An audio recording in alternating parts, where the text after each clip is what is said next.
바이트 프로젝트 생성 한번 해보도록 하겠습니다. 그래서 바이트 프로젝트로 우리가 리액트라는 걸 이용해서 처리한다라고 말씀드렸습니다. 처음 할 때 이제 바이트 프로젝트는 생성하실 때 물론 바이트 프로젝트 예제로 가서 보시면 알겠지만 npm create byte라고 하셔도 되고 버전은 따로 표기하지 않으셔도 된다고 했었죠. 네, 했는데 이렇게 해놓으면 이제 최신 버전으로 여러분들이 생성이 되고 있었던 부분들이었고요. 그죠? 직접 한번 치면 되겠죠? npm npm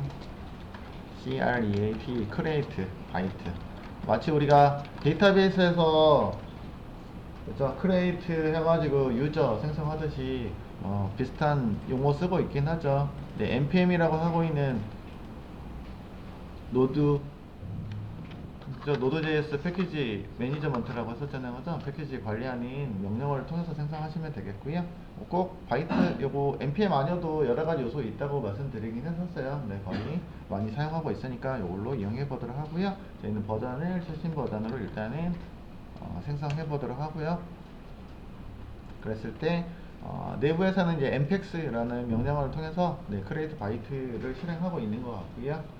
그 다음에 처음에 나오고 있는 게 이제 프로젝트 이름을 결정해 주세요 라는 얘기고요. 여러분들이 사용하지 않으면 요거 이름을 쓸 거예요 라는 얘기겠잖아요. 그죠? 탭키 누르면은 자동으로 되긴 하는데 이렇게 넣지 말라고 했었죠. 그래서 일단은 저희는 my 그냥 앱 이렇게 해서 만들어 보도록 하고요. 만약에 합성어인 경우에 이렇게 카메라 하지 마시고 그죠? 하이픈을 이용하고 소문자 위주로 사용합시다라고 했었어요. 왜냐면 물론 대문자 써도 상관은 없어요 라고 했었지만 결국 패키지 JSON에 들어가고 있는 name JSON 있잖아요. 그죠? name 정보에서는 네, 대문자를 허용하지 않는 문법을 이용하고 있기 때문에 그렇다고 했었어요. 그래서 만약에 합성어인 경우에는 이렇게 이거 케바 케이스라고 부르고 있는 거잖아요. 그죠? 하이픈 이용해서 쓰는 거 이제 케바 케이스를 활용해서 네이밍을 해주시고 영문자 소문자랑 이용해서 하도록 합니다라고 했습니다. 자, 그랬을 때 프레임워크 선정이 나오고 있고 저희는 리액트를 하고 있기 때문에 리액트 선정하시면 되겠고요. 그죠? 뭐 뷰 하실 분들은 뷰 하겠고 뭐 다른 것들 이용이 가능하겠죠. 그 다음에 베리언트 지정하라고 되어 있는데 그러면은 리액트를 사용하는 기본적인 언어를 말하고 있는 것 같고요. 그렇죠? 그 다음에 오른쪽에 나와 있는 것들이 이제 좀 더 빌드를 도와주고 있는 기능들인데 빌드 선택하는 SWC 빠른 빌드를 위한 뭐 이런 것들도 허용할 수도 있겠지만 저희 일단은 라이트하게 자바스크립트 기반으로 하겠다라고 말씀드렸고요. 타입스크립트 여러분들 뭐 이미 뭐 조금 언급은 드리긴 했지만 자바스크립트에는 데이터 타입이라는 게 변수 지정할 때 없었잖아요. 그죠? 네, 그것들은 나중에 이제 문제가 발생할 수 있는 요소이기 때문에 이후에는 나중에 여러분들 뭐 Next.js나 이런 거 이용하시면 기본적으로 타입스크립트를 아마 이용하시지 않을까 싶습니다. 우리가 자바에서 이용했던 것처럼 해당하는 변수 사용할 때 데이터 타입을 지정해서 사용한다라고 보시면 될 것 같아요. 그쪽으로. 편하게 쓰시기에는 기본적인 자바스크립트 기반으로 사용하시면 되겠죠. 그래서 일단 이렇게 해서 금방 바이트 프로젝트를 만들었습니다라고. 그래서 바이트 프로젝트이긴 하지만 어떤 여러분들 프레임워크를 바이트라는 그죠? 빌드 툴이라고 했었죠. 빌드 툴을 바이트 프로젝트로 이용하겠다라고 한 것뿐이고요. 기본적으로 돌아가고 있는 프레임워크는 리액트를 통해서 돌아가고 있다라고 말씀드린 거고요. 그 다음에 사용하는 방법들은 그 다음에 이렇게 이용하다라고 돼 있으니까 이대로 사용하시면 되겠어요. 해당하는 프로젝트 보시면 하위 요소에 보시면이 그렇죠. 저희가 만든 프로젝트 마이앱이라고 이렇게 만들어졌다는 얘기예요. 그럼 이 폴더로 먼저 이동을 하고 난 다음에 그 다음에 npm 인스톨을 통해서 그쵸 노드 모듈이 생성이 안 됐을 거라고 했었는데 그거 노드 모듈을 일단은 만들어 주셔야 되겠죠. 그래서 change my app 이렇게 만들고 난 다음에 첫 번째 요소들을 실행을 했고요. 그 다음에 npm 인스톨을 진행하시면 된다고 했었어요. 그래서 보시면은 프로젝트 보시면은 그죠 이런 노드 폴더가 안 만들어져 있는 상황이라고 보셨었어요. 그렇기 때문에 이거 발음이 npm 인스톨 명령어 그대로 일단은 수행하시면 되겠죠. 그러면 얘가 계속 이렇게 그죠 수행 중이고요. 이렇게 빙글빙글 모래시계를 구현하고 있는 모습이 있죠.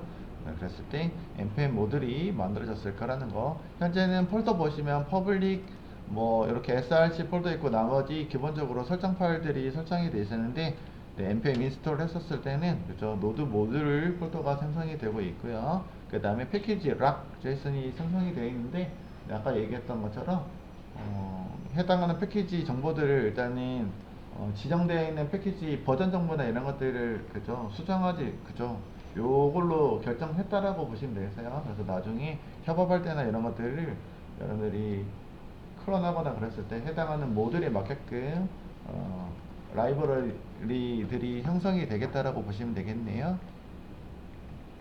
자, 그 다음에 마지막으로 일단 명령어가 제가 실행 테스트 해볼 수 있다라고 했었고요. npm run dv라는 명령어가 있었어요. 그래서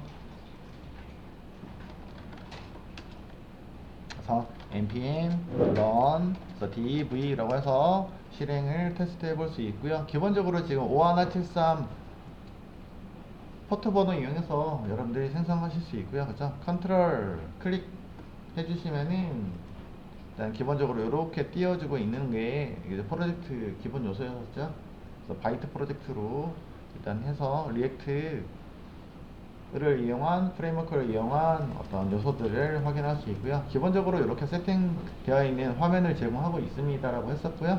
네, 일단 여기까지죠. 이 화면 구성하고 있는 것들은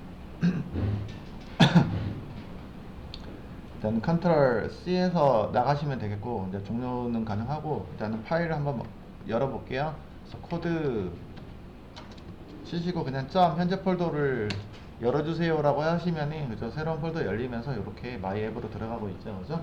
그럼 뒤에 거는 우리가 닫아놓고 여기서 이용하시면 될 것 같습니다. 그럼 화면 구성은 기본적으로 여기는 index html이라는 파일이 구성해져서 띄워주고 있는 요소였었고요. 그 다음에 여기 나와 있는 것처럼 기본적으로 아까 src 폴더에 있는 메인 그죠, 진입점이라고 말씀드렸잖아요. 자바스크립트가 실행하는 진입점이다 라고 했었고요. 그래서 왼쪽에 있는 src 폴더 안에 있는 누가요? 요거 메인 자바스크립트 요놈이 실행을 하고 있는 진입점이고요. 여기는 자바스크립트가 처음에 다큐멘트가 로딩이 됐을 때 해당하는 것들을 렌더링 시켜서 그쵸, 인덱스 파일을 구성하고 있습니다 라고 되어 있고, 해당하는 것들은 보시면 안쪽에 앱이라는 컴포넌트가 준비가 되어 있고요. 앱이라는 컴포넌트는 여기는 app.jsx라는 것들이었고, 이 컴포넌트 내부에 있는 요소들이 아까 화면에서 보여주고 있는 내용들이었다라고 보시면 되겠고, 네, 요거 우리는 사실 필요는 없는 요소였었잖아요. 그죠? 싹 다 지워버리고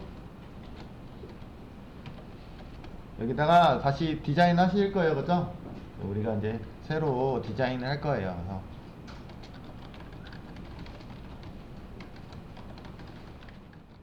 자, 위에 있는 요소도 우리가 뭐 유즈 스테이트라는 걸 지금은 사용하고 있지 않으니까 이거 지워버리도록 하고요. 필요에 따라 넣어주시면 되겠죠. 그리고 여기는 그러면 요소들은 다 필요한 요소이기 때문에 지금 비활성화 되어 있는 것처럼 보이잖아요. 그래서 이것들 싹 다 지워버려도 되겠죠. 그리고 기본적으로 여기서 들어가고 있는 CSS는 app.css가 적용이 되어 있는 요소이고요. 그쵸? 그리고 인덱스에도 CSS가 되어 있는데 이런 것들이요. 그치? 앱.css도 싹 다 지워버리도록 할게요. 아까 나와 있는 것처럼 뭐 루트에서 나와 있는 것들이긴 한데 앱.css도 뭐 지금은 필요할 것 같지는 않으니까 필요에 따라서 여러분들이 배치해 주시면 되겠고, 그래서 CSS는 여기 앱.css는 삭제해 버리도록 하고요. 그럼 여기서도 앱.css 그 제거해서 쓰시면 되겠죠. 저희가 다시 그 세팅을 하든지 하도록 하겠습니다. 그리고 인덱스 CSS도 여기 있는 요소는 우리가 물론 그대로 써도 될 것 같긴 한데 뭐 필요에 따라서는 뭐 저희가 쓰시는 게 더 맞지 않을까 싶습니다.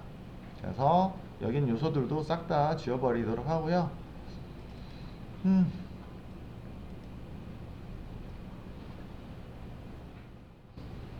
네, 지워버리도록 하죠. 그래서 필요한 것들은 저희 스타일대로 스타일링을 하시는 게 뭐 나쁘진 않을 것 같고요.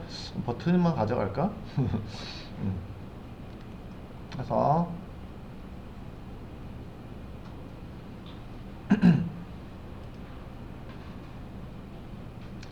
같은 요소만 뭐 가져가든지 해도 될 것 같긴 한데, 어쨌든 여기다가 이용해서 지워버리고, 앞에서 우리가 적용했던 CS 부분들이 있었잖아요. 네, 그런 것들을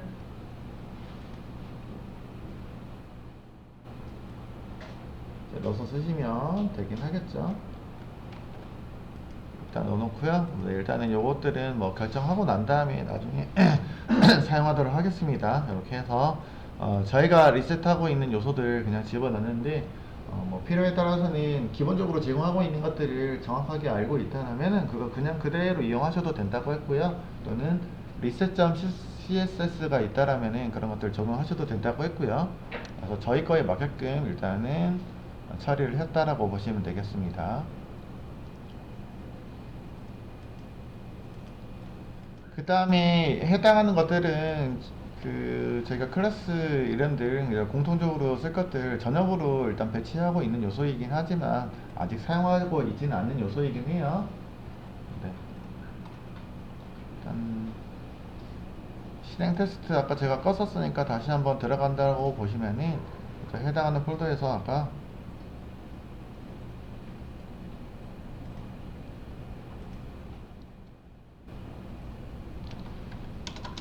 run 맞죠? npm run div 그죠? 아이고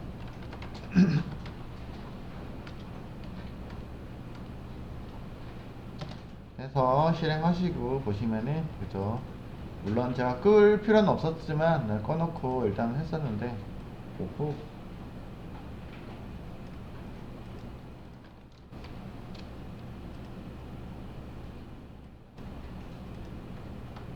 뭘, 뭘 잘못 넣었지?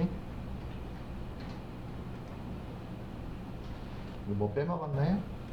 CSS에서 H1 태그 어플이 좀 아 그랬어요?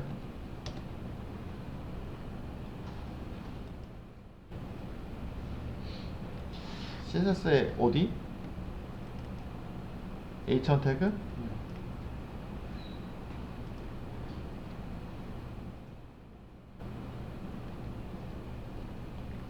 H1 뭐? 포지션이 마이너스 9로 되어 있어서 아, 얘 때문에? 아, 지금 화면에 안 나오고 있는 거 말하고 있는 거죠? 그죠? 아, 그러네요. 그래서 화면이 나오고 있는데 제가, 그러네요. 아까 여기 포지션에 H1 태그 그 화면에서 안 보이게 처리하고 있었는데, 네, 그거 H1 태그로 그대로 이용했었네요, 지금. 그죠? 그러면은, 아까 앱점 화면 구성하고 있는 게 이거 H2로 바꿔주시면 되겠다 하죠. 안 나오는 게 아니었고 H1을 지금 화면에서 안 보이게 처리를 해놨기 때문에 그런 거였었고요. 그죠? 했었을 때 여기다가 일단은 기본적으로 이렇게 화면이 구성이 되어 있긴 합니다. 그죠? 그래서 다 리셋을 시켜서 없앴던 요소였고요. 그죠? 지금 여러분들이 해당하는 요소들을 갖다가 집어넣었을 때 여기 있는 것들 뭐 추가적으로 더 넣어주시면은 이제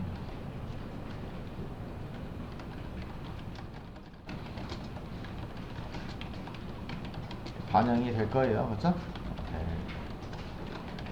네. H1 요소는 제가 화면에서 안 보이게 처리했기 때문에 그렇다고요. 네.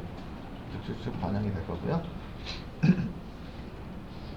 여기까지 일단 프로젝트 구성해놨습니다.